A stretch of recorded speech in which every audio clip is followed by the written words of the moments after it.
everybody. Welcome to episode 1053 of FloWrestling Radio Live. I'm your host, Christian Piles. Joined today, same crew as Thursday. To my left, it's Andrew Spey. To my right, James Dean Rader. And, man, we've got a full show. We have such a show for you. We have killed JD hates the environment. We got like a 6-pager here. I don't know if we're going to get to all this because we had a pretty sweet show already planned, and then the news of the morning just dropped right before we went on. If we did this show at our normal time, we would have got news dumped again. That's right. But we backed it up, and we just knew this would pay off at some point. It's finally paying off. Jordan Burroughs officially makes it official. He's wrestling at the World Team Trials in September in Omaha, Nebraska. Incredible news, huge news that is not. I'm not terribly surprised because he never said he was retired. But it's so amazing just to finally hear it officially. We're going to dive deeper into that. We're going to discuss the future of USA Wrestling's Olympic teams, what it could maybe look like for 2028. Some really exciting news with USA Wrestling and Flow Sports. We're going to talk about jiu-jitsu and wrestling. That was definitely having a moment. And, of course, the huge news of Roman Bravo Young headed from Penn State to Oklahoma State to train at the Cowboy Wrestling Club. A lot to get into. Before we get into that, I want to remind you guys you can listen to Flow Wrestling Radio Live Mondays and Thursdays at 10 a.m. Central, 11 a.m. Eastern. We go for about an hour and a half. Talk all things wrestling. You can listen on Spotify, Apple Podcasts. We live stream on YouTube, on Facebook, on Flow Sports app, and Twitter when it works. Yes. Or also known as X. But, it's not as reliable. Are we up on Twitter today? We should be up on Twitter. You should. It sounds like it worked today. Yeah, I'm pulling up the feed. It's got 4 likes already. So boom. 4 likes. Already a record-setting show. You're just reeling in all of the engagement. Wonderful. So yeah, that's what we're going to be getting into. We'll kick it to JD now for the opening round. Yeah, biggest news, like you said, happened about 20 minutes ago. Jordan Burroughs officially coming back. So the discussion automatically goes to who is going to be his main competition at 79 kilograms in Omaha. Well, it's interesting because that is where my mind went as well, and I'm really unsure. Because, all right, who's been his nemesis? It's been Chance Marsteller.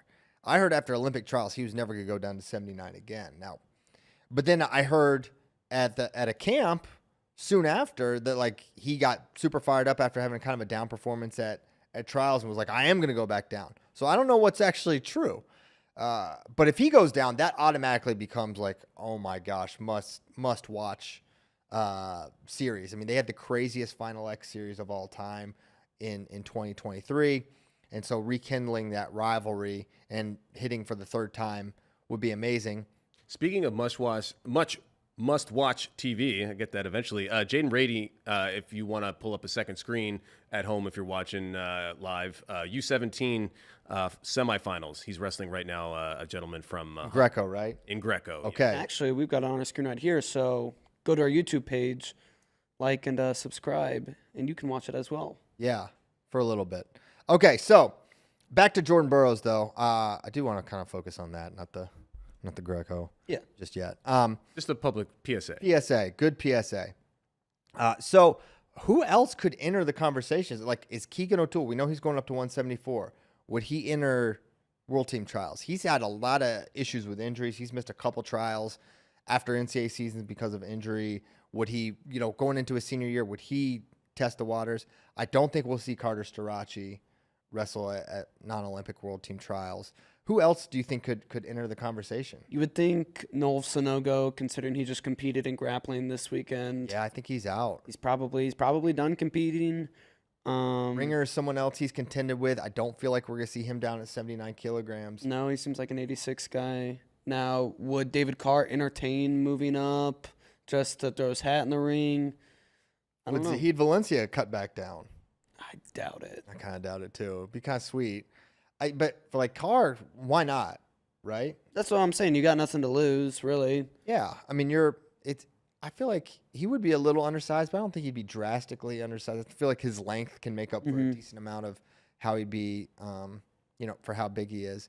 But think about the 174. My mind went to the collegiate ranks, 174. And even there, the reigning champion Carter Starachi is going up to 184, I believe. So don't feel like he's going to be in the mix. You've got Rocco Welsh was a true freshman. I'm not sure. It just doesn't feel like it's going to happen, right? Like No. like he would throw his hat in the ring. Would Mekhi Lewis? Is Mekhi Lewis? I feel like he's done wrestling. I know he left Virginia Tech. I would assume he's done wrestling. I feel like he hasn't really talked or shown much aspiration for post-college international wrestling. But could be wrong. He did do Junior Worlds. All right, let's crowdsource this. What names are we missing, guys? Let Spey know. Why don't we consolidate to the YouTube chat? That seems to be where the people Now, are. do you hope Chance cuts back down? Of course. Yeah, I want them all in there. I want Jordan to face everyone. I mean, I think that would be incredible. A lot of people asking about potential the Penn State guys, Mitchell and Levi. Mitchell, I feel like is just a little small for 74. I mean, I would love, dude, can you imagine if Burroughs and Mitchell faced again? Heat. Run it back. That's heat. I would love to see it. It would be tough for Mitchell. This time in Nebraska instead of in Pennsylvania. Oh my gosh. I guess his career's not over. Contrary to what that guy screamed at Jordan. That would be amazing. Levi. Now, it's interesting with Levi because he could be redshirting, right? That's an option. He may not, but he could. And if he is redshirting, trying to make a world team there's a lot more synergy with that than, if you're going to be wrestling in the collegiate season and you're wrestling the world championships, it kind of can mess up your season. But if not, and maybe, would Facundo consider it? He had a great showing at the Olympic trials. He actually beat Levi Haynes. Oh, Jordan Rainey just won. Oh, sweet. He got bombed earlier. I think. He was Looks like there's a 62, challenge. and now he's celebrating. I'm going to try to rewind. Cool. Yeah, he This was is losing semifinals. 6-0. Yeah. And then he got him down on the mat, half Nelson pin. Well, Boom shakalaka. just after, who said there was no half Nelson pins in Greco? Spey. He threw. Wow. He didn't run the half. He didn't run the half. telling he you guys, slipped the half. in. Literally 10 minutes before the show. Right before the show, Spey was like, half Nelsons are never used in Greco. In the very next Greco match he watches, the half Nelson god spit in Spey's face. Look, I'll rewind this with the power of our technology, and you tell me this is not running the half. Okay. So What do you mean running the half? I mean, he didn't get him on the ground and turned him over. He slipped it in after he already. Oh, he just ran him over. Yeah, and now the half comes in. That's a half. That's a half, baby. That's I a know half. it's a half. I'm saying he didn't run the half, like break him down, parterre, and then run it. Wow. Anyway, there's the pin. Challenge. I don't know. Maybe they got a Challenge. Challenge lost. Challenge lost. I wonder if that guy's there. I wonder if they're We got gonna, multiple of those guys we've discovered. wonder if they're gonna. Yeah, no. That's our first medal of U17 Worlds on day one. Well, if provided challenge one. There might be a True. leg foul. I feel like on that, Shut up, Spey. running him over. Yeah, they may be listening. Don't you will that? And Oh, he won. He's running away. Cool. Yeah. Ran off the mat. they called it. They gave an extra point to Hungary, so maybe there was a foul in there, but it didn't matter. I don't know. Okay. So Jordan Rainey, Jaden, which Jaden. Jaden Rainey. Yeah, I got it right. But now back to Jordan. Cool. Back to Jordan. Jordan. Quincy Monday is maybe Oh, another yeah. guy. He's had a good past year. Now, is he ready to really test Jordan Burroughs? That I don't know. D Lockett. D Lockett maybe. I mean, it's kind of insane to that we're saying a high schooler's name, but I think when we talk about these Olympic teams, it's gonna be interesting how quickly these high schoolers start entering that senior level, hierarchy. What do you think this means for Jordan Burroughs' retirement timeline? So this now is as well. All right, here's what's interesting to me, and here's what I thought about yesterday. I forget who I was talking to about this, but if Jordan makes the team, which I would say he's the favorite. he's definitely the favorite to do, and he's definitely a favorite to medal. Now, is he the favorite if Chance moves down? Or would the guy who beat him and kept him off the team? Yeah, I don't know. I'd still probably say I would probably pick Jordan. I'm not saying what the odds makers would do, but I think it would probably be Jordan, but I don't know. But regardless, if he makes the team, he's likely to medal. And if he medals, then you have the bye to Final X. And we know that Kyle Dake is considering moving up. And so would he just want to dangle that bye to Final X for maybe a potential other showdown, one last hurrah against Kyle Dake in 2025? I'm just getting excited. This may be totally fictitious, and in Jordan's mind, he's going to make this team win gold and retire a world champion, which would be incredible. But then when that bye is a temptation that few can resist. That would give us one of the weird brackets because Dake is a medalist at a Olympic weight below, or not the same weight. So he would get a bye to the World Team Trials finals or semis? Semifinals.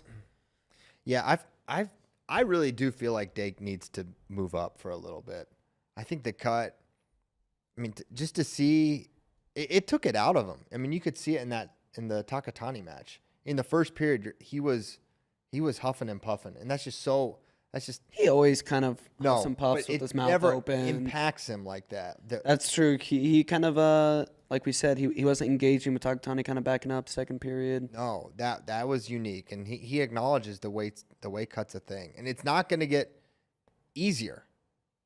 Losing an insane amount of weight does not get easier, and you got to do it in the Olympic years. But I think for Dake's own, for his longevity and just like being able to wrestle well and put a true representation of himself out there, why not go 79 for a couple of years?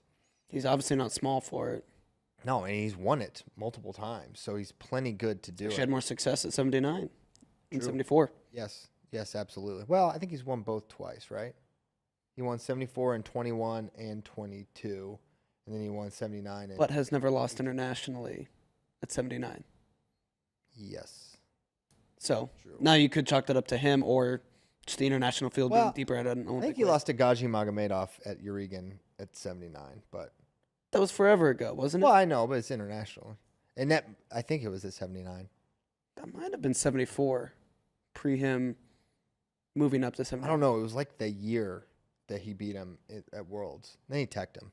Yeah, I don't know. Doesn't matter, but they could look that up. Well, this is kind of good. We can start thinking about 2028 and what our Olympic team is going to look like then. Yeah, so thinking about 28, I started looking back at the past Olympic teams and just like how much turnover do we really see? And we can pull that in. So if you look at, I went back to 2004 because 20 years and it's kind of clean. We've never had more than two wrestlers make back-to-back teams, if you know what I'm saying. Mm-hmm. So, Olympic teams, of course. So from 2004 to 2008, only Daniel Cormier made both teams. From 2008 to 2012, nobody. Correct. Nobody made the 8 and 12 team. And we saw a lot of guys. We lost Henry, Ben, Cormier, and Mako to a degree to MMA.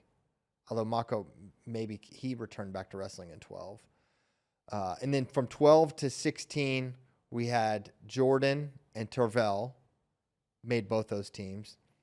And then from 16 to 20, only Kyle Snyder. And then from 20 to 24, Snyder and Dake. So we've never had more than two. So we know, based on that, there's going to be probably one or two wrestlers that were on the 24 team that make the 28 team. So who are those one or two wrestlers, and if not them, who are the guys that are going to be contending for those spots is what I'm really curious about. And what's so fascinating is like we had a short quad, right? The 3-year thing. Right. So you kind of kept the same players. The brackets were sort of similar. Mm-hmm. You had a couple high schoolers and some new guys emerge. You had Mitchell make a deep run, and you had, Jackson, Marcus, and those guys do well. But generally, it was kind of the same cast of characters. Gable is gone. But who in 2028 could we see emerging? Why don't we start with, of the 2024 team, who do we think is most likely to be on the 2028 team? And how many do you think it'll be? To me, if I'm kind of ranking them in terms of like probability to make the team again back-to-back years, it feels like Spencer Lee, number one. Yeah. Then it gets tricky because, talking about moving weights. Like, so if Aaron Brooks goes up to 97, which we think he does, obviously only one of him and Kyle Snyder can make the team. Yes. So then it's probably one of those two guys, then Mason, then Kyle Dake. Just because, if Kyle Dake keeps wrestling at this level and sticks around, but I think there's a decent chance maybe he retires before then, and or the 74 field is Update on deep. the Kyle Dake Gaji Magomedov in the 2018 Urigan finals at 79 kilos. It was Gaji Magomedov that beat him 8-2, but then at the Budapest championships, it was Dake 13-0, bombed him for 4 at the very end, and then Gaji Magomedov got up and was like, "Come on, what?" He did that thing with his hands. Yeah, it's like, what just happened to me? So yes, that's about how I'm looking. And then obviously Zane is we assume done. Yeah. So what's interesting with Dake is as you factor him in. Well, I guess what's factoring in the equation also is like Dake continuing or not. Right. So if like we know Aaron, Snyder, Mason, barring massive injury or change, will be competing in 2028. Yeah. And what's interesting for Dake is like there's no one really nipping at his heels. That's what maybe is going to keep him around. Right. Who's gonna knock him off? You could 3 years, 4 years. It's a long time. 4 years Mitchell, 4 years Meyer, Carr. Like it's gonna get tighter. But man, we saw who got closer. He had a close one in 2022 Final X with Nolf, and then he pulled away from him in 23 and really non-competitive in 2024. And that's been the guy the last 3 years.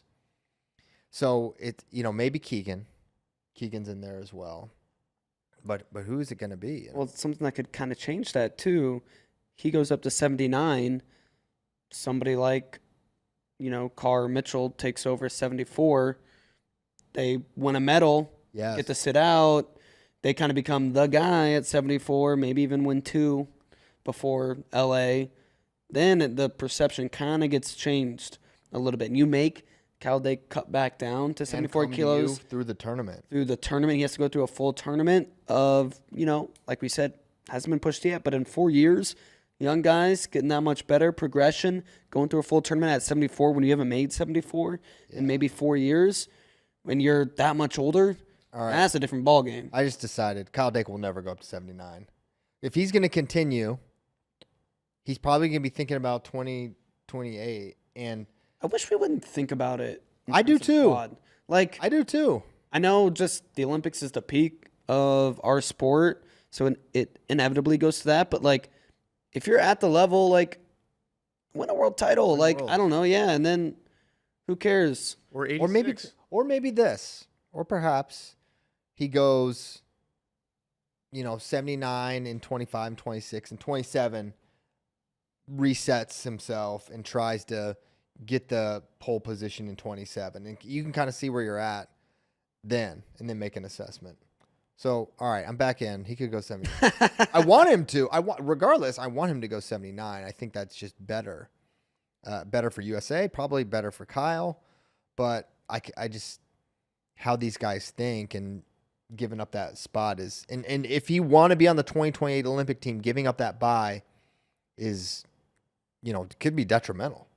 I mean, that's how guys make the team. It's a huge advantage, and not having to go through that tournament it's daunting.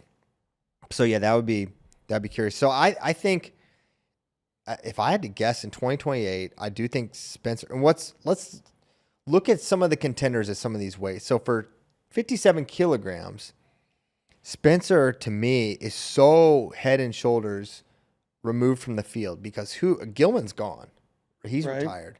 Zane Richards making it 4 more years, and even still, he's way behind Spencer right now.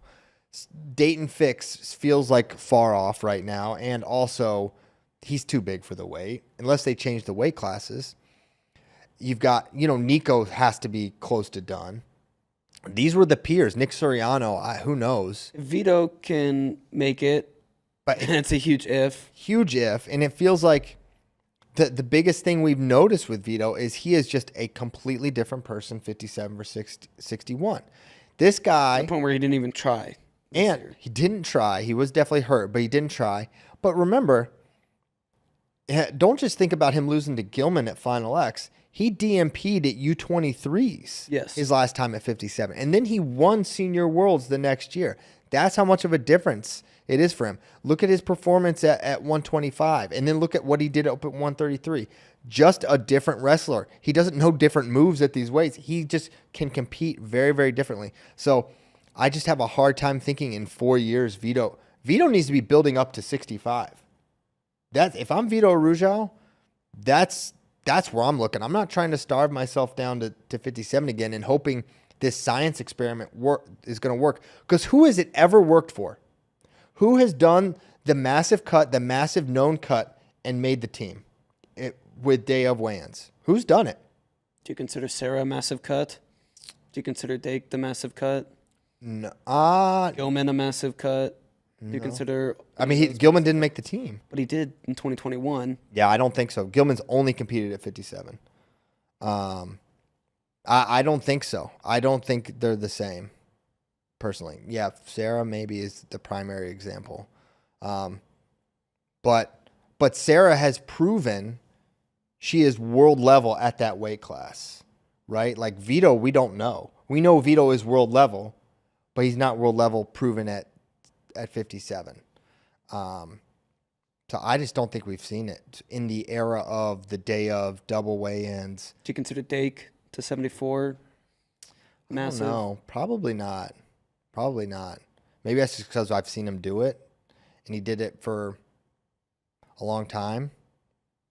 There's some international guys that have been mentioned in the chat where it works until it doesn't. Micic being an example that had been brought up. Mm-hmm. Yeah. It certainly didn't work for Vinesh Fogat. Yeah. True. But I think think probably if you comb through the international, you'll find some guys that have gone down. But it's a short window where that I think works. I think to make our team, it's way harder. That is another thing that you're not doing internationally is going through the gauntlet unless you're Russia. Vinesh was just on the team, right? She just, boom, you're the 50 kilograms. Like, we don't do that here. There's a really hard process to do that. And I just don't think that Vito would do that. And also, and I'm sure Yanni is he is small. He would be a small 143, no doubt about it. But I'm sure the Yanni factor was, they're like best friends. Right. You don't want to do that. But is Yanni going to go up? Like, I think Yanni's someone we're going to see at the 70 kilogram trials. I have a hard time believing he would go 74. Bro, the stories of Yanni's weight cut at the Olympic team trials were insane. Like, it was bad, and we saw it in the performance. Now, that could be related to the injuries he suffered before. He's one with, reverse hollow bone syndrome, where he doesn't really look big for a 65. I feel like he looks like a normal 65, but apparently it's just... He's got big legs. He's got big legs. Big legs. And he doesn't look small at 65, but... So I guess my point with 57 is I don't know who's entering the conversation that's going to challenge Spencer. The only young up-and-comer that I could see it is Luke Lillidahl. He's a guy that's clearly world level right now. He's young. He's going to get better. But like Marcus Blaze is going to be a 65 in 2028. Jax Force is going to be a 65 in 2028. And really, who are the other elite lightweights? I mean, maybe Richie Figueroa. He hasn't shown a strong interest in freestyle, some, but not. He'll be done with college by then, so maybe. Yeah, perhaps, but. I asked the chat. Lillidahl's the only name that came up. Yeah. Matt Ramos, but he's probably going to wrestle for the Philippines, I believe, right? Yep. So I think so. He still hasn't said, but he might have just told me that because he was. I'm pretty sure he had a post about transferring. No, he had one a couple months ago. Yeah. Yeah, so that was just he met with him. He has not decided yet. Oh, okay. I interviewed him at Olympic Training Center. He's he still doesn't know. some of the guys from NCAAs, Jory Volk has a world junior gold. Ayala, Noto, Barnett, Luke Stanich. Yeah. Those are just I'm reading off the. They're good. They're good, but it feels like the gap between them and Spencer Lee is going to be pretty tremendous. It's kind of what happens when you have a baby boy weight class, like 125. They need to pump up the jam. Who's going to complain if 57? What 57 kilogram guy would ever complain if they moved it up to 59 or 60? None. It would be the same guys. They would just be a little bit happier. They'd just be a little happier, right? Okay, so that's 57. Really doesn't seem like many are going to emerge, but we'll see. Of course, we're saying this now. Play this in 2020. Right. What I'm saying is many will emerge, but it's just not super apparent who they're going to be. They're probably like they could be sophomores in high school right now, right? And it feels like maybe the biggest obstacle for Spencer Lee is his own health. Yeah, of course. To me, Absolutely. he's been healthy the past year, thankfully.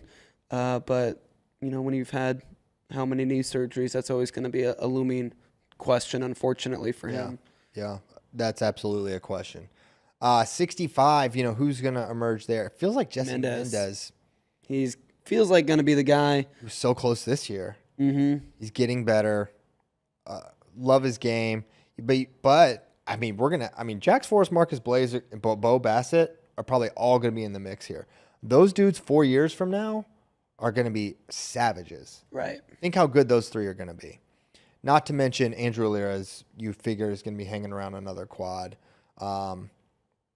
Does Yanni come back down? Does Vito move up? This weight is going to be, once again, totally stacked. Does Yanni come down? Right? I still feel like, for right or wrong, and really it's just because of data. I mean, look at the guys who have made the team the past 20 years. I'm going to favor the guy 2 years out of college versus the guy 2 years into college. Statistically speaking, especially come Olympic team, that's the guy who's going to make the team. Yeah, I would agree, except in this instance, it feels like we're going to get three contenders that are on that level, right? They are so ahead of schedule for high school wrestlers that in 4 years and it feels like every quad, the conversation around how ready these young wrestlers are changes a little bit, and so it shifts a little bit, and then you have three guys that are really special. Here's the thing also, too, though, competing in a full college season, this is your off season. If you're a little bit dinged up, look at guys. It took Spencer Lee. He couldn't do it in 2021. Keegan O'Toole couldn't do it this year. Carter Starachi, right? He was hurt this year. And so you need those months to reset. And when you're in college, for right or wrong, the college is generally your focus. So priority. sometimes you need those months to heal up and focus on the college season. And that's what's kept guys who maybe, if they would have just focused on freestyle and making Olympic teams, maybe then they could have been the guy. But they didn't. Their focus was college. I could really see that crop, and there's going to be a big crop. You're going to have D-Lockett. You're going to have those three. You're going to have a handful of really good guys. They're going to be so ready to wrestle in college year one that redshirts are going to be basically pointless other than for lineup synergy. Why not hang on to that or hang on to the Olympic option for 2028? True, yeah. And then maybe we see a bunch of guys take an Olympic. I mean, I would love to see that, even though it would, kind of stink for the college season that year. I mean, just to avoid exactly what you're describing. These guys are not the same. And honestly, a challenge I have for USA Wrestling is really looking at your process and answer the question why you have to have the Olympic team trials weeks after NCAAs. For what purpose does that serve? To me, it does not serve a purpose. To me, you drastically limit and harm one of your biggest talent pools possible. It could be your best wrestler, but you force these guys to, one, change their bodies, two, get healthy in a hurry. For what reason? To have the team set that much earlier? If there's a reason, I want to know it. I mean, I'd love to. Is it for the qualifiers? The weight, because remember, Spencer had to go 2 weeks later overseas to go qualify the weight. That's a challenge. Hopefully, we're qualifying these weights beforehand. Yeah. That's kind of a worst case. I don't know. You can necessarily count on that, though. No, you can't. When setting the procedures, hopefully. Yeah, if it's the same as the past, then Worlds are the only way to qualify them before you have to. Pan Ams. Well, okay, yeah, but with whoever is the Pan Am guy, it might not be your guy. Right. But yeah, that's truly in the middle of the college season. We even see guys trying and make that we're in college. Yeah, that's true. But I think.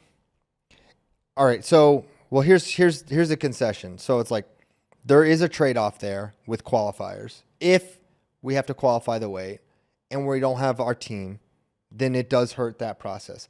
But I mean, we had a Pan Am wrestle. Hold on. This year. But would you rather harm your qualifier contender, which generally is for 1 or 2 weights at the most, or would you rather guarantee that your entire pool of talent is has their best opportunity to wrestle well. You want the best pool at trials. I completely agree, and that's my whole point. And for sure, that's the qualifying keeps those coaches up at night. I understand that, but it's not the 90s anymore. These guys are so ready to go. We got high schoolers ready to rock and roll. Marcus Blaze was our backup to Spencer Lee. That was the number 2 guy. Thomas Gilbert. It was Marcus Blaze, if not Spencer Lee. So it's just a different era, and you just have to be. We should cater to that, and that should be part of the process. And I would really suggest we amend that trials process, and I think it would benefit everything. It would benefit the wrestlers. It would benefit Team USA's performance. And I'm not saying, the 2024 Olympic team would look markedly different if we did that. But I'm also not foolish enough to say maybe. I mean, Parker Keckheisen didn't even attempt, right? Do you think if that was 2 months later, he wouldn't have tried? I think so. Richie Figueroa. I mean, a lot of guys. You just want more talent in there. So what do you think is the ideal date range to host Olympic trials, knowing that NCAAs will not move its date? Yes, that's not moving. I think you get closer to how we do it for how we have the U.S. Open and the trials and the Final X sort of cadence. Now you eliminate some of that, depending if they keep the exact same format with trials and all the same thing. But why couldn't you have it in June and you wrestle in August? There's nothing special about having your team set, right? These guys they're not training in one place and they're learning plays. It's not football. They're all just training and doing the same stuff. They're going home and they're wrestling with their similar partners, and there's camps and things like that. But to me, I don't see what the harm would be. I mean, track and field, they set their team just like a couple weeks before. There's nothing special. There's nothing. You're not learning anything new when you make the team. You're not going somewhere, right? So I feel like you don't lose much. They're doing all the same stuff. It's plenty of time to you peak in June or late May, whenever it would be a little bit better, and then you go and you wrestle in August, right? That's plenty of time to get up for another competition. My gosh, it's 3 months. To me, that's plenty of time.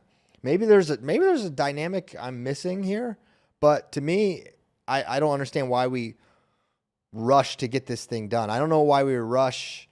Well, now that I'm all the way on my soapbox, I don't know why we rush to have the trials and the 2 out of 3 the same weekend. We've already established that just doesn't make sense, right? Could be an NBC thing. It's not. Okay. I asked at the Olympics about this. I was like, is that something that like, no, we can do it. I was told we can do it literally however we want to do it. It's totally USA Wrestling's call. So why not? I mean, can you imagine, not just from a competition standpoint, I think it's better at ensuring you get the best wrestler on the team, but from a marketing standpoint, you've got the matches set that you can market. You're not wondering if Kennedy Blades is going to make it. You're not wondering if whoever, if Jordan Burroughs is going to make it to Kyle Dake. You know it's Nolf versus, it's Brooks versus Taylor. You know. And that's just a huge advantage. And not to mention the fact that, hey, how about these guys don't have to wrestle a full bracket and then wrestle 2 out of 3. And then you really have to kind of wonder, did we get the best guy or is it the guy that got to sit out? I mean, Kyle Dake made this point for forever. And I think Final X has shown that it's a good way to do it. So I 100% agree with you, but playing devil's advocate. All right, Satan. You would say it is more important for the guys to have to wait 2 days in a row to emulate the Olympic bracket format, and that's the advantage of doing it that way. So you could say that, but then we have someone like Zane who got to sit out for 12 hours before he had to wrestle his first match while the others do. So it's even when they do the bracket, it's not similar. And with the 2-day weigh-in, the 2-day weigh-in doesn't really matter if one of the wrestlers doesn't even wrestle on day one. You're just getting on the scale. So you're not. So my point is, our current, if you were trying to say that USA Wrestling simulates the Olympics with their current structure, that is totally incorrect. It is totally untrue. It is in very few ways does it simulate. Well, what they do at the medalists weighed in the morning and didn't compete for like 12 hours or something like that, right? At the Olympics? No, at the I thought Olympics, they weighed in the morning and then it was. You're in the gold medal match. But everyone's if you're in the gold medal match, so is your opponent. It's not like Kyle Dake sits out all day, day one, and all day, day two. Yeah, but that's the advantage. But I think, no, the advantage Not having to go through it. is just not having to go through the bracket. That's a plenty advantage. I mean, Kyle Dake didn't have to wrestle Mitchell Mess and bring Jordan Burroughs, all those guys to get there. D. Lockett, Meyer Shapiro. He just got to kick his feet up. That's the advantage. But we can't the USA Wrestling can't say we are simulating the Olympic Games or the World Championships by doing this. You're just not. There's no World Championships or Olympic Games where one person sits out to the end and just makes weight and just hangs out. I think the way to do it would still do 2-day weigh-ins, 2-day full brackets though, and then in a month or 6 weeks, then you do the final X type. That way, massive advantage sitting out, and you've proven you can do the 2-day weigh-in because you did it at Worlds the year before, and the guys going through the bracket still have to make scratch weight 2 days in a row and compete after. Yeah. Or this, if you really want to simulate it, no more advantage in any way, shape, or form from the previous year's results. Right. You have a bracket, you wrestle out the bracket, you wrestle the 2 out of 3. If you really want to simulate it, that's how you would do it. Otherwise, but I like the advantage. I think you. Me too. Proving it. I don't want to change that, but I'm saying if that is the goal, then that's how you would do it.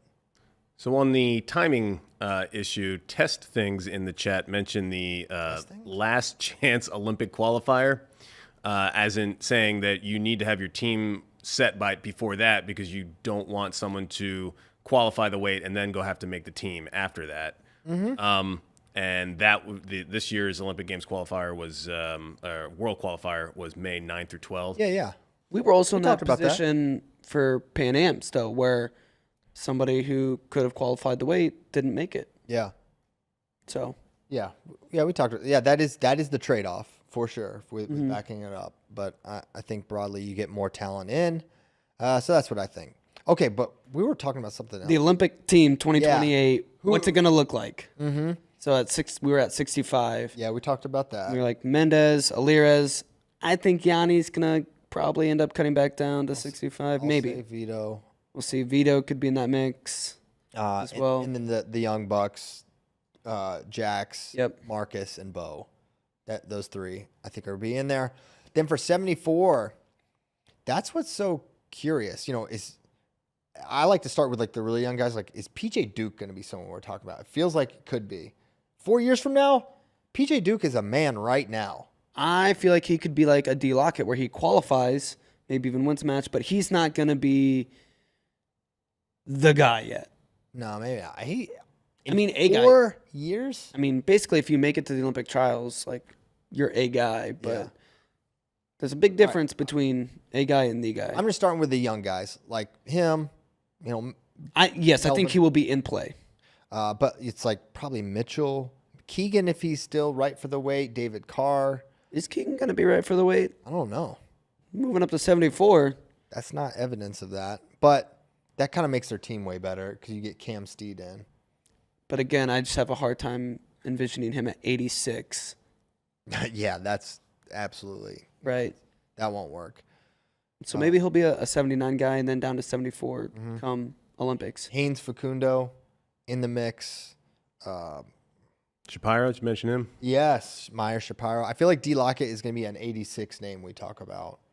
And 86 is interesting if we just want to go there because Aaron's going up. He's going to be out of the mix. David Taylor's retired. So who is it? Starachi, Parker? Does Zahid and Ringer hang around another quad? Because they'll be interesting. I don't know about Ringer. He's getting up there. I agree. Zahid, though, I think so. D. Lockett could be in the mix. Does Mirasola, is he ever going to make it back down to 86 again? Maybe, maybe not. I don't know. They seem like 97 and 125. They're big boys. Because I know isn't that what they want to do? College for Penn State is 197 and 285. Yeah. Do we see Aiden Sinclair in that mix. Yeah, he's a guy who I think could be in there. So those are the who else at 184. I mean, Just running down. Parker, you mentioned Plot, Munoz, Berge is a age level medalist. Bernie Truax, Salazar, T.J. Stewart.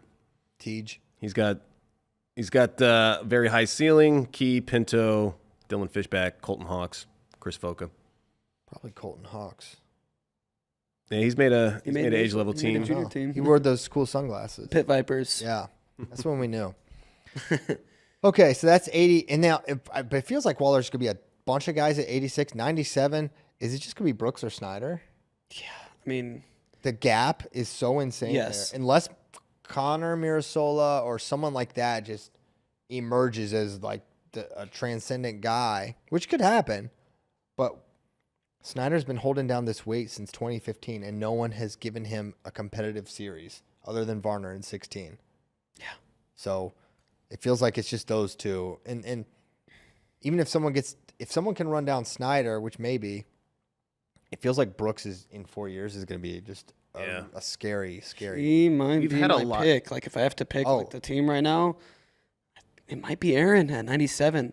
Yeah. We've had a lot of guys win age level world medals at like 92 and 97, but I do agree that gap seems to be like they're not quite up there yet because you've got Trent Hidley, Jacob Cardenas has multiple medals, Hidley.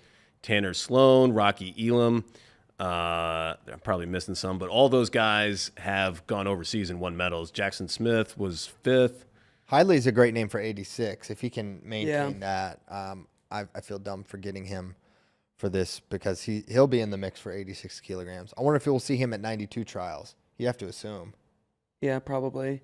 Is there Hope any so. chance Aaron goes 97 before 2028 if he goes 92 and wins medals? So my thought is for Aaron, why not, if you want to make the 28 team, Kyle's not sitting out now.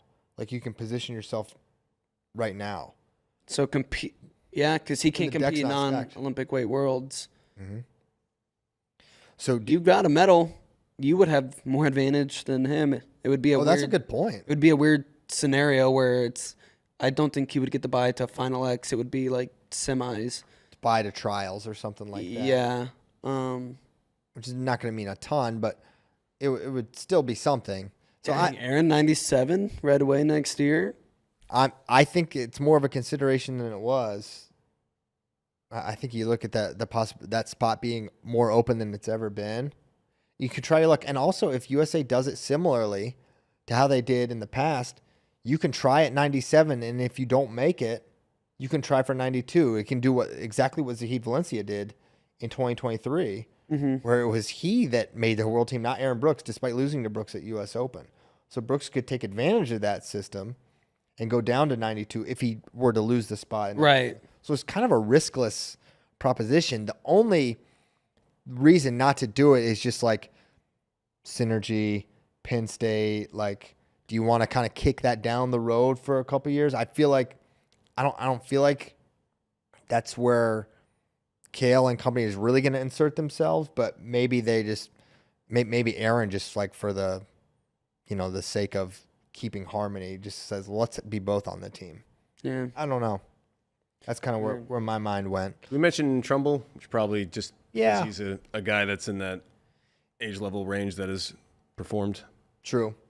And then heavyweight, it feels like Kirkfleet. Feldman's got to get a little bigger, a little better. Here's a name that we were talking about this before the show. Do we ever see Kyle Snyder move up to 125? I personally, I would like to see it. We know he can wrestle, and you could say it's NCAA level. To me, if you're a 3-time NCAA champion at heavyweight, that is a statement on what you can do at the senior level at heavyweight. Right. That doesn't mean you're going to win. I mean, he beat Gwiz, who was 2-time medalist. He beat Quiz. He beat Kuhn multiple times. He beat Connor. Kuhn's a medalist. Look up. Look how. There you He beat Connor Medberry, who I think could have had a great freestyle career had he committed to it. Beat a lot of really good guys. The weights he won were savage. So you take that, and I think maybe if there's some areas of his wrestling that are where he's having a little hard time, I think it would be more advantageous for him at 125. I would just like to see it. Amar Desi's an Olympian. He's that was in Snyder's weight classes. Yep. I feel like Kyle wrestles a little different now than he did Totally agree. when he was his senior year at Ohio State. A lot less like low singles and low level attacks. Probably less frequent attacks as well. Now, a low level attack is something that is, it's a speed timing thing. I think he'll have more of that at heavyweight Sure. than he maybe does at 97. That's, totally armchair quarterback coach, that I'm not qualified to say, but that's just my opinion. Yeah. So, No, I would like to see it, especially if he's not going to be on the team or if Aaron can beat him for the 97 spot. Yeah. yeah. Go Yeah. 125. I think you definitely see that become an option or something that they consider a lot more if he does not make the team at 97 anytime in the near future. 97 or heavyweight is just a great, it's great for longevity.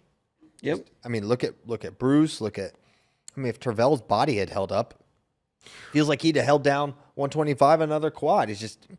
He had such back issues. It was For international comparisons, Haji Murat Gatsalov for Russia, a legend who won tons of medals in the 96, 97 kilo range, went up and won a world gold at when it was 120 kilos. When Makov couldn't make 120, Russia bumped up Gatsalov when they had Gadisov and Boltakayev coming up in their 90 for that weight class on their side of the world, and Yeah, they Gatsalov held his own really well. Them up. yeah. Who knows how this happened? Gatsalov is the same height as Snyder. Yeah. So, however they bulk up, He got taller. I stuck a syringe in my arm for those just listening. So, yeah, I mean, I would love to see Kyle try it. I think it could be. I mean, yeah, why not? Here was a question from Young Do Bronx. How many gold medals does the U.S. win in 2028 Olympics? Men's I freestyle. don't know. Well, hopefully one. I mean, yeah, you would set the line at like 1.5, probably. I can't call it. I have no idea. It's way too early completely. But I feel like it'll be, similar to this year where we're going. We could win a bunch of golds, Yeah. or we could not, unless some of these guys really establish themselves as rocks, such as David Taylor and Jordan Burroughs, and what we thought Kyle Dake was. But even guys like Burroughs and Dake have, struggled sometimes at the Olympics. Yeah. it's a lot more fun when you're rooting for guys that are gold medal favorites and they win a bunch of matches, and that makes the tournament way better and waking up a lot better, although it'll be in LA. But I think just having competitive guys at every weight class is kind of underrated, even if they don't win. You look at 65 International, we talked about it before. There's very little repetition for guys year after year to make the podium multiple times. Like Bajrang is an exception. Musakayev went from champ to fifth at the Olympics. So just having guys that you know are going to give you a good match no matter almost who they go up against, that is underrated, and it makes it a lot more fun to follow those tournaments. Yeah, totally agree. And that was not always the case for our teams, right? There was like, all right, this is our guy, but we kind of know how this is going to go probably. And now, you can look at an 0-1 performance from Zane and Mason, but they were both on the podium last year. Right. It just happens like that. So, yeah, very, very exciting. I thought this was a good comment from Ray Higuchi on Twitter, who's just been going off on Twitter. He's a good follow. You should go follow him if you don't. He likes to speak his mind. He said, he replied to Bill Wetzel, who was kind of praising Spencer's performance at the Olympics, and Higuchi said, "I'd like to see it at the World Championships. I think he will win next year. He is on a different level." Yeah, that's so. I've been DMing with Ray a lot. A very, very nice guy. He's been very hospitable with his time. And what I've been trying to suss out is what's he doing next year. And I said, after he sent that tweet, I was like, let me ask this guy again, because I asked him in like translation, and I don't know, exactly if my question was communicated. And he said, most likely 61, but 57 an option. Too soon to tell, basically. So, because him saying, yeah, Spencer's going to win next year, well, in my mind, I'm like, well, You're not going 57 then. you're not going because you just beat him. And It would be funny if he's like, yep, next time I see Spencer, he is kicking my butt. yeah, he's like, I got no shot. Well, it's kind of like remember when Dan Dennis said, "Oh, I see Thomas Gilman whooping my butt in the room today Yeah. and Wildman. And Gilman went on to be a world champion. Yeah, he was the guy in 17. So, Or Thomas talking about Spencer freaking Lee and Love Me or Hate Me. yep, they all know. And so Spencer, yeah, and that is a cool comment. And I do wonder what Ray's going to do next year. But it sounds like everything's on the table. 61, 57, not wrestling. Another guy in the 57, maybe 61 talk. RBY is on the move. Cowboy Wrestling Club with their first big RTC acquisition. Yeah, good get. I mean, you had to assume that David was going to be looking to add to the Cowboy. I mean, he made that statement that it was a priority right away to bolster the RTC, right? And now this bringing on Roman is a clear statement of what a priority that is, and really kind of doubling down on what he said about Dayton Fix. Like he said, our first priority is keeping this guy and helping him reach his goals. And now for Dayton, you bring in two of his biggest nemesis in many ways. The guy that beat him twice in the NCAA finals, Roman Bravo Young, the guy who beat him at the Olympic trials this year. And I think no, not in 21, but they've gone back and forth. They have a history. Big history in the sport.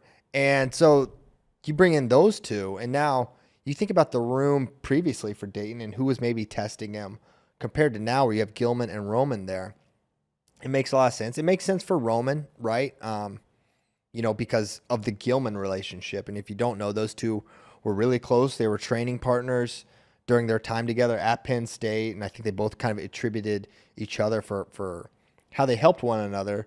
And so it makes sense that Roman would make that move. Although it is, anytime someone leaves Penn State, I think it's going to be surprising because it's up until David, it's never happened. But we knew that there was going to be more of a pull now with David at Oklahoma State. And so it's a smart move for David. I think it's going to make sense for Roman. I'm excited that Roman's doing this because to me it's a signal he's going to remain in wrestling. And when I talked to him at the trials, U.S. Olympic trials, and he was just there hanging out, he had said, "Yeah, I'm hanging around. He's like, I'm on the team. Why wouldn't I?" Mm-hmm. And I think he's going to remain at 57. So he and Dayton are not really going to butt heads unless they hit at like the Olympics. Because I don't think they'll enter the same worlds brackets, and even if so, that's so far down the line. So I think it's cool. It's exciting, and definitely a statement by David to bring in Roman. I believe Eric Guerrero also was played a part in that. He had coached Noel Torres, a former D2 wrestler that has been on the Mexican team at 86 kilos and had been involved, and he's recently been more involved with Oklahoma State in the last few years as well. So that's a good guy to have for your lightweights as well. Should they acquire Austin Gomez? Rutgers is basically Puerto Rico North, and with Seabass, and they have a couple other guys in the Rutgers team that represent Puerto Rico. Oklahoma State becomes Mexico North. Make it so. Yeah, that was a big theory thrown out on Twitter. That Roman's moving because of the proximity to Mexico. Just a mere 15-hour drive. Yeah. It's 9 if you go to the absolute nearest point of Mexico. I actually looked it up this morning. A 9 to get to the border, but who knows? 9 to get to the border. I don't think they have team trials at the border. Mexico team trials. That sure would be convenient, but I don't think so either. We got a couple questions from listeners about this. One from Blast Wrestling. Thoughts on a policy where in order to represent the country in the Olympics, you must actually train there for a portion of the cycle? He said 2 years, perhaps. Use their facilities and their resources. Well, for USA Wrestling, that would be beneficial because you would drastically harm the training of all of these Americans. Anybody would transfer if you had to live in that country for at least 2 years. Yeah, it would totally deviate from how any other international sport handles that. Like, I don't think, correct me if I'm wrong, but I don't think I am. I don't think any other nation, any other sport, like track and field, there's a lot of transferring. There's a lot of this. There's no requirements like that. Yeah, swimming and track and field are famous for the NCAA being where all of the athletes go and then go to the Olympics for different nations. Yeah. Yeah, so I think, no. I understand his sentiment. It's like, well, man, San Marino gets the glory of Michigan's training, and these guys are from Michigan. They went to Michigan. They train in Michigan. But yeah, I get why you think that. I obviously have expressed my sentiments to that, but making them train there, it seems un-American actually. Kind of hard to enforce too. Yeah. Who's going to be the police for this? I mean, the NCAA can barely do anything. I'll tell you, the police. Well, yeah. The cops. This is priority one. Call the cops. Yeah. We just call 911 every time Roman's training in Oklahoma. But guys, no, I think it's not going to happen. This question's from Derek. Any leads for a Cowboy RTC coach if it's not going to be Dake? I don't know. I mean, are they gonna get one? Is that something they're doing? You would think. Like technically Varner is the NLWC. Mm-hmm. I think technically executive director is his title. Okay. Is what it looks like on the website. But like Kale and Cody and Casey, they all coach the RTC. It's not.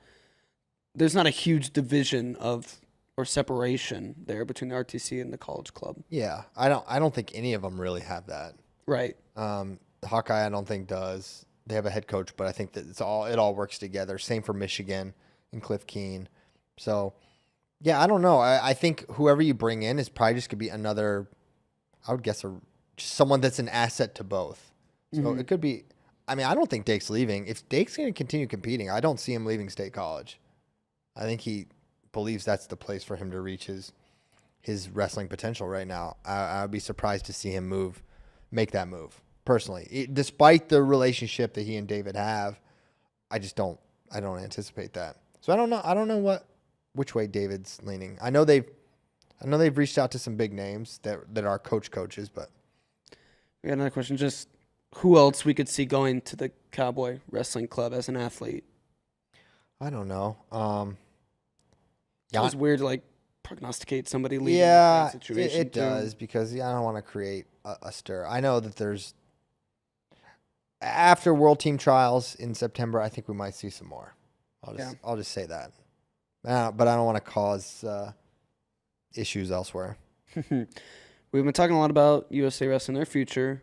We have Flow Sports. Yes. The future with USA Wrestling as well. You want to talk about that? Yeah, exciting. Flow Sports and USA Wrestling signed an 4-year extension through the 2028 Olympic Games, or through 2028, I think, is how long it goes. So very exciting. They've been a partner of Flow Sports for, I think, 10 years now, something like that. And so to add to that is amazing. Flow Wrestling is the home for the best wrestling in the world. And you can't have that if you don't have USA Wrestling events. And between that and UWW events, it is the home for the greatest wrestling in the world. So that's exciting. And hopefully this is an opportunity for Flow and USA to leverage our partnerships together to the benefit of wrestlers and the fans and you guys, the customers and subscribers and the USA Wrestling membership. We hope to really grow that together. So it's exciting. I'm glad it's over, and incredible. I mean, it's a great partnership. We love working with those guys, and it's exciting. Central Destination. And this is how we got JD Rader. He was an intern there. That's at true. USA Wrestling. We plucked him. The great Richard Immel was an intern here. Then he got plucked. Then That was a player to be named later. Then we plucked. So Richard was an intern at Flow. Then we USA plucked him. Then we plucked him back. Replucked back to USA Wrestling. So yeah, there's a lot of classic snip snap. Yeah, pluck repluck. Whenever those a type of deal like that happens, it makes you reflect on your own career. And I know I'm super happy and pleased that it'll continue. And I think back about when I first started and what that relationship was and how it's grown and how everybody in this room and everybody outside the studio will be able to build on what they've been doing, and USA Wrestling can build on what they've been doing, and it just pushes things forward. And it's good to see, and makes me pumped for the future. Yeah, 16 was a lot scarier with the track wrestling guys. It was a different world. I mean, how fast things change in one Olympic cycle, and from that to the last 4 years to what the next 4 years will be, it's onward and upward. Yeah, no doubt about it. So exciting. I mean, USA Wrestling is grown tremendously over the time of our partnership, and not just in membership, but in just the incredible strides of the performances of the wrestlers with, through what we've seen with women's wrestling, its growth, and then the hardware they're bringing home, and then the men's team bringing home world titles. This is exciting. Can't wait to get going. Great time for USA Wrestling. Great time for FloWrestling.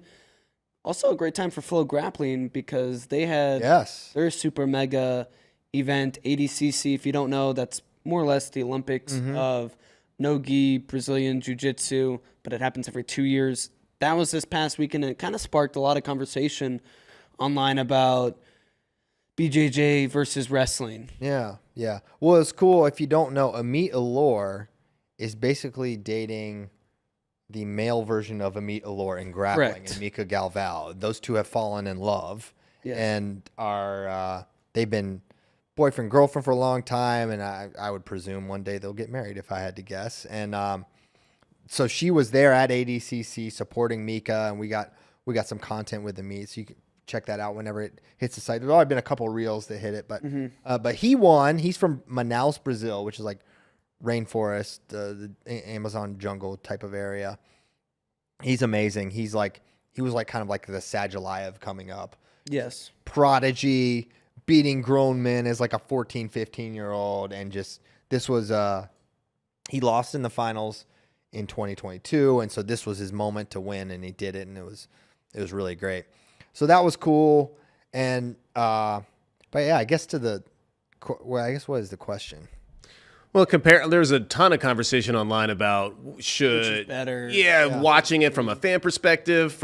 Bo Nichols started making suggestions for a new hypothetical event. You saw some wrestlers throw their hat in the ring recently, so it's like, what would the opposite, the converse of that be? Would jiu-jitsu players enter a U.S. Open type event? How would that look? What would it be like to watch? There's a lot of tangents you go on. Yeah, it's always funny when it's like, oh, how would they do it? Well, they wouldn't do good, and wrestlers don't do good at jiu-jitsu. Like, they can be competitive to a degree, but unless you're all in, going for it for years, you're not going to win these grappling tournaments. And I'll say, like, I've watched a ton of grappling, a ton of jiu-jitsu, and I'm still like, this is not there's so much like static, just like holding and not moving and not progressing towards stuff sometimes you get this incredible payoff of a submission, which is this amazing knockout punch where an arm or a leg's getting broken or someone's getting strangled. Like, that is amazing and very exciting.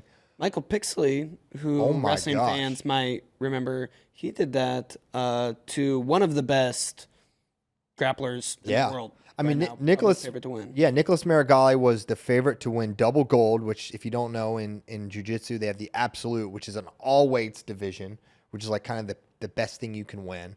So he was the favorite to win his weight division, 99, and then the absolute. And he hit Michael Pixley, and Michael Pixley hit him back and threw him, basically out-wrestled him to his back, and then basically injured him and strangled him till he tapped, and then ending Nicholas's tournament because he had to withdraw due to injury after getting submitted. So that was still the upset of the tournament, bar none. And it was done by wrestlers. So it can be done. But let me tell you something. Michael Pixley has been training living jiu-jitsu for years. He's a pedigo submission guy. That's the Daisy Fresh crew. I mean, he has devoted his life to it. And that's what it requires. And I'm not saying that's not available to a Nolf or to a whoever would want it. But you have got to just immerse. You can't be, I'm going to wrestle and do this and that. You've got to get really involved. And there's the video of Pixley. This is called a Darce choke. I know some of the moves. There's the tap. Yeah, that was one of the more exciting clips by far. For sure. But yeah, I mean, wrestling has advantages over jiu-jitsu, and jiu-jitsu has advantages over wrestling. One, Joe Rogan and Jocko Willink and all these influencers are moving throngs of individuals into trying jiu-jitsu. And that is just not happening for wrestling. We just don't have that. Especially for adults, like grown men, people exactly like me are at 39 years old starting to train jiu-jitsu. Like, that is not happening in wrestling. Especially not at the scale it's happening in jiu-jitsu. So that's just a huge advantage. And then with that, you have a built-in audience and customer base that wants to learn from these competitors and wants to watch them. And so on the professional ranks, they have a huge advantage. One, that there's this fan base that exists, and two, the competitors compete.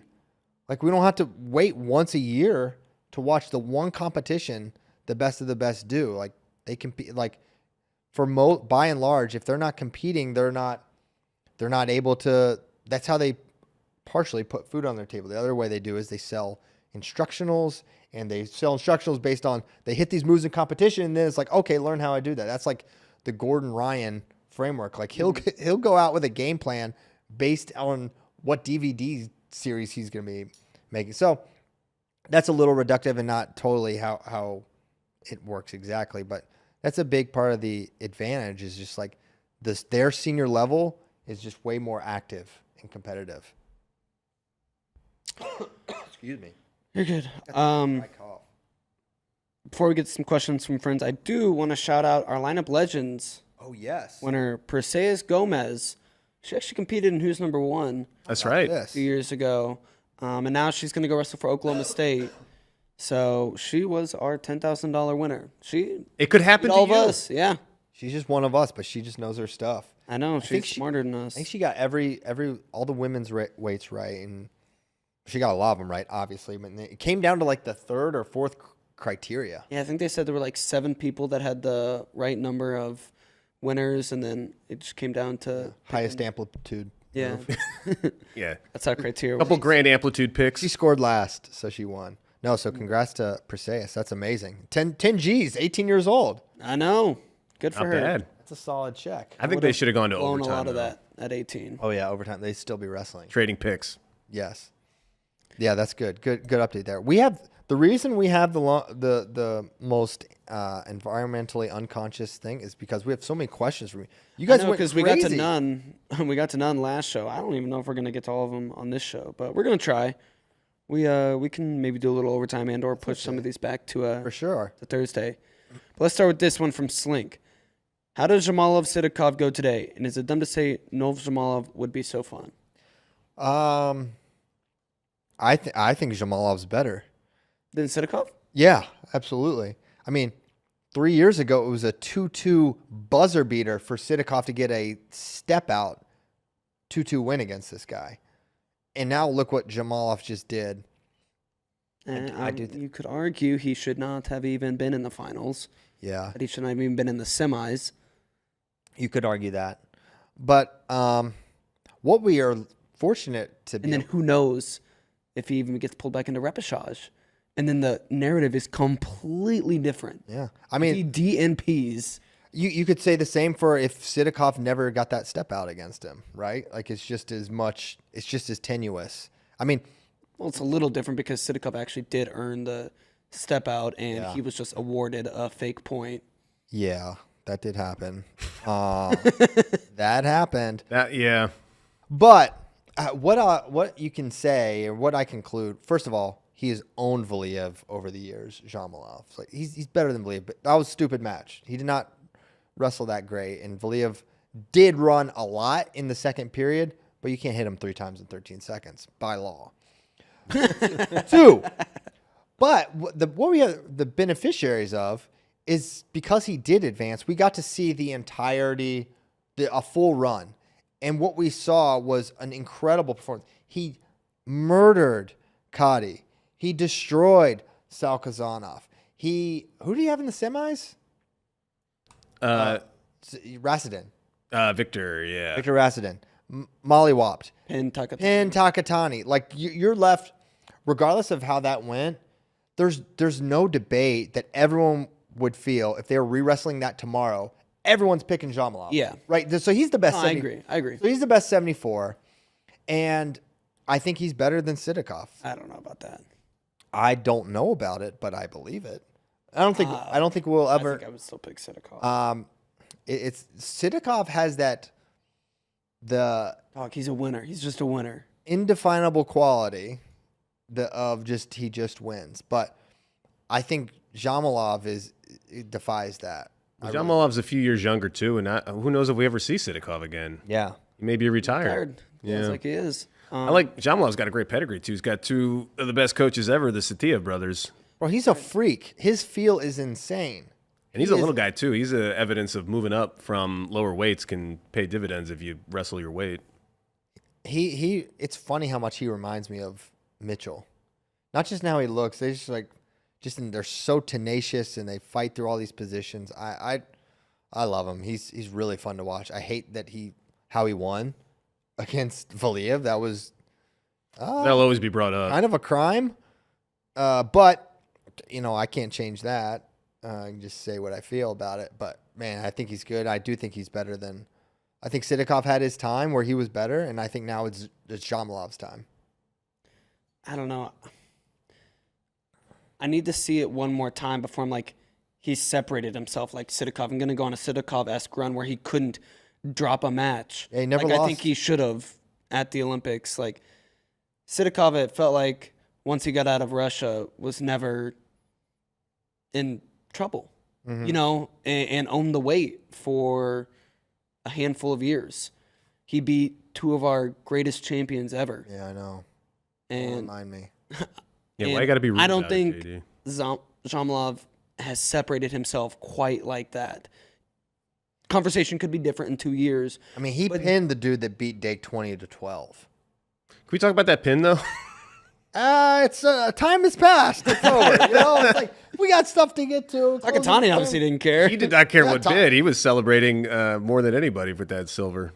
Yeah, if he doesn't care, then who are we to get up? I just think it's You do weird see too that falls and freestyle called where it's like, all right, they've had him on here a long time.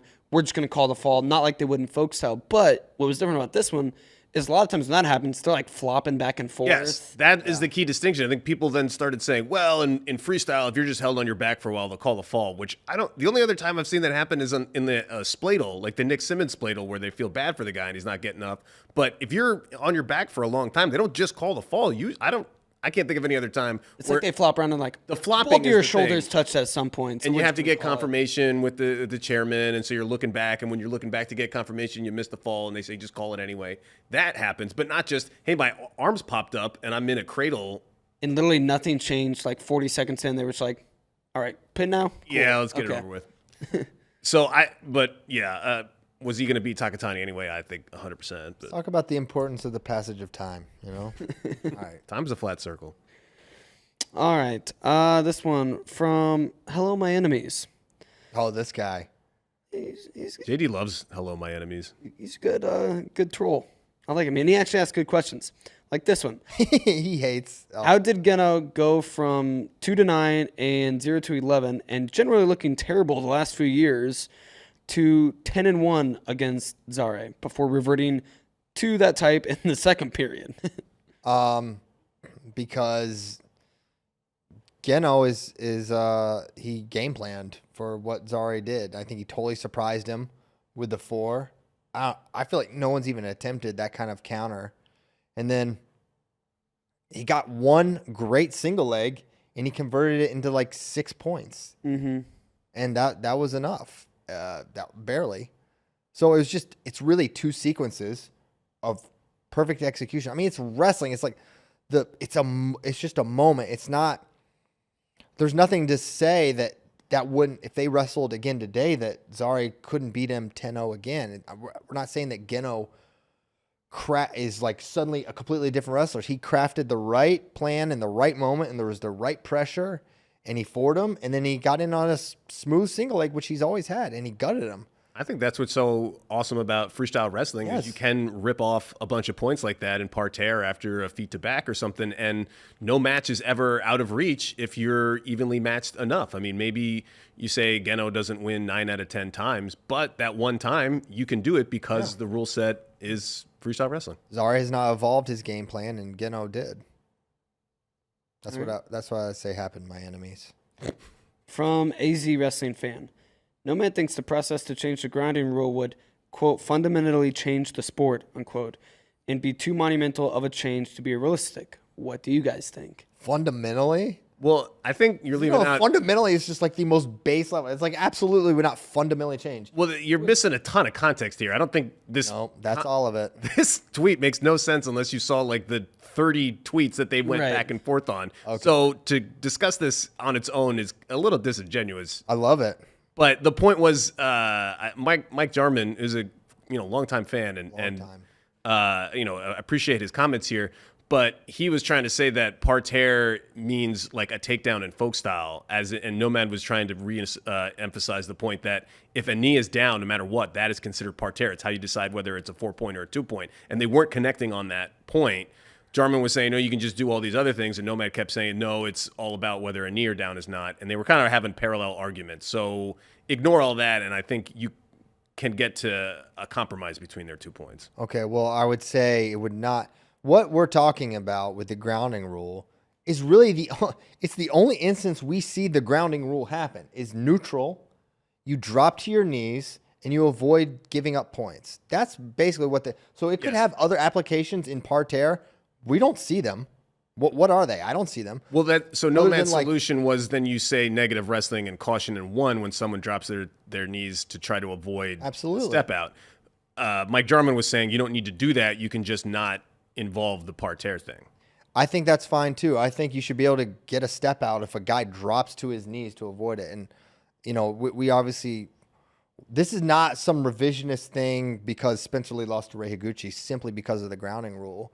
It's, we've been saying this since 2022, Final X. This is a broken rule. It doesn't make sense. It rewards everything that wrestling is not supposed to reward, which is inactivity, preventing scoring. It's everything that's wrong. Yeah, it's just wrong. And it doesn't make sense. We're just trying to figure out who's better. And you can't just bail out by dropping down to your knees on the edge. Like, that just makes no sense. So a caution in 1 is fine. I think you should just be able, I don't think you have to get that involved. I think if you can get a step out from a guy drops to their knees, then you should be able to get that. Yeah, I think it does raise complications, though, if you do say now, even though he's at his knees and he dropped to his knees and he gets pushed out, now it's a step-out penalty because, well, then what if they're in parterre and they go out of bounds? I mean, you have to be able to determine what's parterre just dropping to a knee and then what's parterre for every other situation. Parterre, listen, I know that the definition of parterre is a knee on the ground, but for all intents and purposes, when we talk about parterre, you can call it something else, but it's post-takedown or post-reversal attempts for turns. That's what we're talking about. So once takedown criteria is met, takedown or reversal criteria, and someone's working for the guts or the traps and all that stuff, then that is a different thing. But it's so different. You don't have to have a rule that encompasses both neutral and top-bottom wrestling. They have a rule that spans these completely different circumstances. Like, no, when there's someone on top trying to get a turn, it's this. And when you're neutral... What about scrambles on the edge of the mat? I mean, if a foot goes out, you get 1. I think it should be like lava.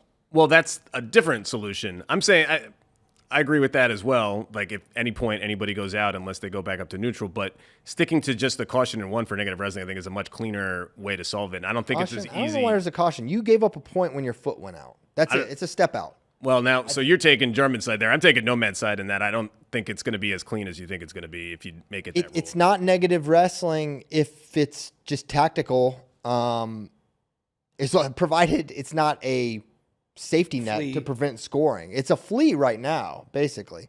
But it's just a tactic that can, slow down wrestling. But as long as you should be able to drop your knees and prevent the offensive person from scoring. That is so dumb. They just have to change that. You should be able to get a step out. If you change that to a step out, a straight 1, you change everything. It doesn't happen anymore because you could just shove a dude out easily. So guys are going to stay on their mat, stay on their feet. There's going to be way more scoring on the edge. It's going to be more exciting. It's such a simple fix. And yeah, if there's a scramble on the edge, we have continuation for a reason. So let it continue out. And if a foot steps out, that's part of the whatever. And then that's a step out. That's what I kind of don't like continuation. Yeah, I'm open to whatever. I like continuation that I've got a 1 and I'm working for 2 in the furtherance of more offense and points. But yeah, I could be swayed there. But I cannot be swayed that you should be able to get a step out. Like that just should be. And the idea that the rule has to span top, bottom, parterre, and neutral is the dumbest idea ever, and why they would write a rule that spans totally different circumstances makes no sense. I want to push back a little bit because it's for when you try to get 2 or 4, whenever that's happening, you do it based on whether a knee happens. So that's parterre or not. So what about those situations? That has to be taken into account. We're talking, but that's about turns. That's about throws. That has nothing. But it's not about turns. You said it was about parterre, top, bottom. Now I'm trying to get a turn, but there's another. But it has nothing. Getting a 2 or a 4 has nothing to do with your inability to get a step out when someone drops to their knees. The 2 or 4 is still just as available, regardless if you change that rule. Nothing changes about a 2 or 4 Spey if you can get a step out on someone that grounds themselves. Nothing changes about that. Well, I mean, you're just thinking of it as in pushing someone straight out and then they're dropping to a knee, but there are other situations when they're seatbelt whizzer, when they're towards the edge of the mat, and whether they're standing or not. That all applies too. You get 1 if you're a seatbelt whizzer. You get 1 if it's a 1 no matter what. Well, then that is more of the lava rule. That's not somebody dropping to their knee. So those are still 2 different things. Then I'm team. Well, I don't know if it's 2 things. If you're only side by side, if you're side by side and they're both going out of bounds to decide whether they're parterre or not, to decide whether there's a step out or not, you have to look at either guy's knee can be down. That's different than somebody pushing another guy out of bounds. Oh, no. Yes, it is. It's no. My point is, regardless of what is happening in the bodily position, you should be able to get a step out point. That's the entirety of my perspective and position. Okay, well, I don't think you can do that without then having to say, making the judgment call of that's pushing somebody out of bounds one-on-one rather than just somebody dropping to a knee and making negative wrestling, which to me, an easier solution would just to make it a caution 1. No, I think you have to stay in bounds in wrestling, and if you end up out of bounds, we're not doing shoves. I mean, if you get an underhook, that's a move. How many times do I have to watch freaking Zare shove someone out of bounds with an underhook? What's the difference if I have a seatbelt? What's the difference if the guy drops down to his knees? There's no difference at all. And I'm saying that's another solution of just making the first person to go out of bounds as lava. Those are 2 different solutions. Well, that's my solution. Is it's lava and it's a step out point. I'm happy with that too. But it all goes to the fundamental thing of you don't seem happy. You seem definition totally resistant to my. I think we're 99% of the way there. I'm thinking the solution of making the refs say that, okay, he is stepping to a knee, it should still be, or dropping down to a knee, it should still be a step out, and ignore parterre has some other side effects that. I'm yet to learn them, these side effects. With the scrambles on the edge of the mat that we just talked about. The seatbelt whizzer. Whether there's a scramble on the bounds. Who's parterre, whether they're out of bounds. No, I don't think so. All right. But we do agree that dropping to a disagree. knee to avoid getting a step out is BS. Something has and to be sucks. done. Yes. Yeah. Something has to be. We're all on a team that sucks. I don't know if you care. All right. This one question's from Cognac J. Qualification aside, would current Jordan Burroughs have been able to beat Takatani at 74? I wouldn't say that. No. I mean, could. I mean, Kyle Dake could. Would. I'm not going to say that right now. Takatani looked really good. How can you take anything away from what that guy Don't did? forget. It looked amazing. Don't forget. Dake didn't keep Burroughs off of this team. Jason Nolf did. Yeah. Have we ever seen Jordan Burroughs score 20 points on Kyle Dake? Even back in the 2013. They had an overtime match. Like, we've never seen anyone score it like that on Dake. Got to give credit for the time being. I'm not saying Jordan couldn't beat him, but Right. good question. This one's from Barry. The term GOAT is thrown around way too much, but how has this past quad affected some of the wrestlers who have been mentioned often? Dake, Taylor, Burroughs, and I'm guessing he means Kyle Snyder, for instance. Yeah, if he said Dake, then he probably means Snyder. I do think we have been spoiled a little bit with these guys, and I don't think we will have more or less half of our team the same for So long. and always competing for medals, if not titles.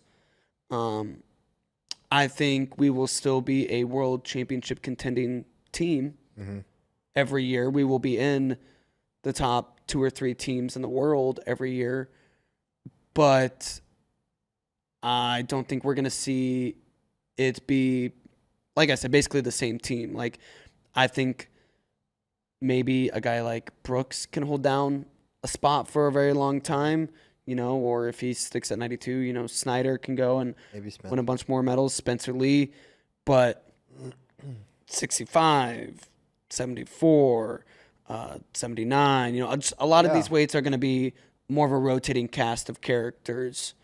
I think that's probably true. And I don't think we're going to get, I will not predict legends like David Taylor coming out of this crop just because that's so incredibly hard to do. We could get world champions, maybe an Olympic medalist, gold medalist for sure, maybe even a multiple time, but a legend, like a David Taylor, like Jordan Burroughs, it's the 1% of the 1% of the 1% of the 1%, even for these guys. Yeah, it was a really special group, and I don't think it'll be replicated for a little bit, but I think only because of I think your main point, which is I don't know if anyone's going to be able to hold down weights like those guys did. Yeah. Long term. I think it's just going to get more and more competitive, and the level is going to be so much higher that running a quad is going to be so not unattainable, but it's going to be just way tougher. This one's from Dominic Montano. Will the Olympics benefit from a larger bracket and the opportunity for countries to send more than one guy in per weight? Seems like the media hyped up countries having more than one competitor per event and gave fans more to cheer for. I mean, I would love it. I would love it if the World Championships had that, but I think there is something special about one country, one rep. I like a 16-man bracket. I know we had some 18s in there, but I like it. I like how we do it. I like how hard it is to get into the Olympics. You don't. Well, you're a big no transfer guy, so this would give. I mean, it's kind of cool. Like when you see Americans on the track and field stand, and you go, okay, we have the best two runners at this race, or 2 to 3, and somebody might look at the wrestling Olympic stand and not even know, and they just go, oh, okay, not knowing that we maybe could have 2 Olympic medalists at some weights. I would love it. It would be. I mean, can you imagine if we had Burroughs We're if we starting had to get there with transfers. David Taylor and Aaron Brooks in the same That's what I'm Olympic saying. bracket? I mean, I would love that. Yeah, it'd be great. As a fan, you can't not want to see all the best in the world in one tournament. I think it's kind of like, what is even possible with the landscape that it is. The Olympics are so special because of, the platform that they provide. But part of that is you want to bring as many countries in as possible. So the Olympics kind of have talked about the more ulterior motives. What if there was another tournament that was every year that, aside from the World Championships, and it was no country allegiances, it was just whoever is the best out there. I mean, I think there is room in the year for 3, even 4, marquee events. Right. But it's not what it is right now. So can you tweak the Olympics? I'm with CP. I think it would be awesome. But is that what the Olympics want to do is the problem? Okay. Let's see. Good question. This one's from the Funky Funyun. If Amit was born one day earlier, would she now be the woman's GOAT? I don't know. I don't think so because She was not ready. You're saying she beats Tamara Mensah stock. That's right. And I got asked that question a bunch. I don't know if it was here or at the Olympics. Like Tamara versus Amit. Like, man, that's a tough match for Amit, and that's someone that stylistically she didn't really have to face anyone like Tamara to get to this point. I'm not saying she wouldn't beat her, but that's just a different sort of test. And 18-year-old Amit versus that 2021 version of Tamara. 2021. Listen, guys. Yeah. Tamara bumped up, no problem, and totally shut down Adeline Gray in a way that you're like, she would never, ever, ever beat Tamara. And Adeline went on to make the Olympic finals and nearly won the Olympics, and then won the Worlds in 2021. So that's the level. Now, Amit Allure, I think, could win 76 kilogram world title, as she already has won twice at 72. But I'm just trying to put in perspective the level that Tamara was at. What was so high. Her last senior world, she went 10-0 pin, 10-0, 10-0, 6-0 pin of Japan in the finals. Nuts. So, no, I'm not going to cast Tamira out like that. I would have loved to have seen it. Love to see it now. Love to see it now. Come on back, Tamira. but no, I'm not going to say that. That's a good question though. That's going to be our last question because we're out of time. What? No, we gotta have There's more. a bunch more. We'll kick him to Thursday. I want one more. You want one more? Yeah, give me one more. I'm just having too much fun. All right. Do you want Olympics or NCAA one? Whatever you think's gonna get me fired up like Spey did. Fired up like Spey. I blame Nomad and Mike Jarman. How do we get more consistency in rules and retain wrestlers when there's few good reasons to stay in the sport post-college? If not earlier, BJJ and even MMA have less of a learning curve with actual payouts. Who did this one? This one's from Jay. The Brazilian Jiu-Jitsu learning curve, I feel like, is insane. You can watch. I watched wrestling. You know, when I started watching, I figured it out. Not figured it out, but like I understood what was happening. I've watched Jiu-Jitsu for years, and I'm still like, I don't even know what's happening. So I feel like the learning curve, I say, is way more difficult to navigate with Jiu-Jitsu. But I guess what's the question? Just keeping wrestlers in wrestling long? Yeah, he mentioned rules specifically and money. These guys wrestle freestyle since they're children. I don't think the rules are that big of an issue. They all, and especially now, everyone's wrestling freestyle. Who's not wrestling freestyle right now? It could mean for spectators. That is a challenge, but listen, guys, we're not going to get the Olympics to have folk style. So if you said, hey, change everything to freestyle, I'd kind of hate it because I love folk style and I love that. And I think there would be a lot of issues with changing everything to freestyle if we did that. I think people don't realize that. But as a product, I understand there's synergy there. But the rule set is not why we lose fans. In my opinion, that college connection is why we have a packed NCAAs, and then I know they wrestle and train at those schools, but that connection just doesn't exist for those fans when they enter the freestyle stage. And you can watch Drake Ayala wrestle, twice a week and 5 times a month for 6 months, and you get to know them. These guys compete once a year. That it's hard to get attached to something like that. And then when they compete, sometimes it's overseas, and then even that's rare. They don't compete against each other much. They don't want to compete against each other. They're afraid to compete against each other much. And the answer to solve for that is money. The league. From where, Where does that money come from? I think a lot of people, when they want to improve the sport or grow wrestling, which we all want to do, they kind of come at it from 2 ways at once. One side is like, let's tweak these rules, let's tweak this format, let's do this or that, which all should be, be considered and keep trying to improve it as much as possible. But then there's the whole, how do we have a sustainable product to market to fans? And that is a much tougher, slower process that takes like a decade to, get around to a newer thing or to a better situation. And yeah, it's 100% competing consistently, having, a season that you can tell fans, here are the dates that you want to tune in. Everybody's going to competing. And to do that, you need to incentivize the wrestlers. And that basically takes a lot of money. Yeah. So it's a slog. And by and large, we retain all of the good college guys now, for the most part. Some in 2008, we lost a ton, but like anymore, if you're kind of close to the level, you stick around a quad. Yeah, and with RTCs now, there's enough money there to sustain. Who's the best guys. Wrestler we've lost right after college in the last 2 or 3 years? Mackay. And I don't think anyone thought. There's probably a couple other That was- NCAA champs who.